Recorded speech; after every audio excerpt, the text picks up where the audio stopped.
Hello and welcome to Slick Tech Reviews, brought to you by Connectnigeria.com, where you can actually find anything. Yeah, like no jokes.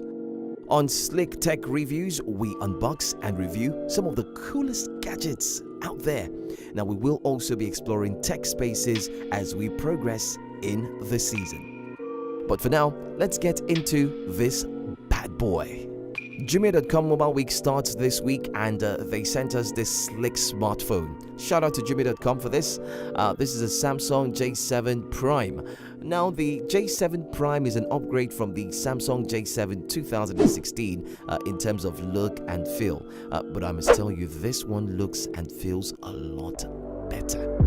Immediately, I can see something new here. The speakers. Aha! Now, I don't think they ever put their speakers on the side, so this is probably experimental. But guess what? I like it. This phone comes with the Marshmallow 6.01 and also has the same UI system as the Samsung S7. But I upgraded this into the Android 7.0 because I can, yes. I love a phone that comes with fingerprint security lock for privacy and theft reasons, and it's very responsive as well. Let's get into some advanced and hidden features. Now, for those of you like myself that use glasses from time to time, you would love this, and for those that want to learn something new, now here is your chance. Go to settings on your phone and scroll down and click on About Phone. Then click on Software Information. Scroll down to Build Number. Tap on it 5 times to become a developer. Congratulations, you are now a developer. As you can see on mine, it says developer mode already activated.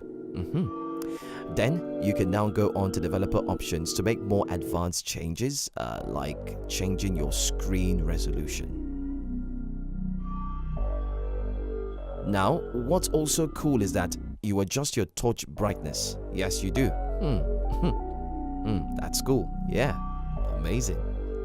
The camera for this phone is 8 megapixels on the front and 12 megapixels at the back with a resolution of 1080 pixels. Now let's get into some basic details. It's got 5.50-inch display. I mean, that's awesome. 1.6 Hz octa-core, 3 GB RAM, expandable external memory of up to 256 GB. Now that is cool. Well, I think it's a great phone all in all and very affordable too. I mean, isn't that what we all want to hear? But that's not just it. It is truly affordable. If you don't want to break the bank, this is a good call. Very good call. Now, that's all we have for you today on Slick Tech Review. Big shout out to Jumia.com for the Slick phone. This show is brought to you by Connectnigeria.com. Find it, connect it, and until we meet again next time, I will be reviewing something else. Hey, don't miss it.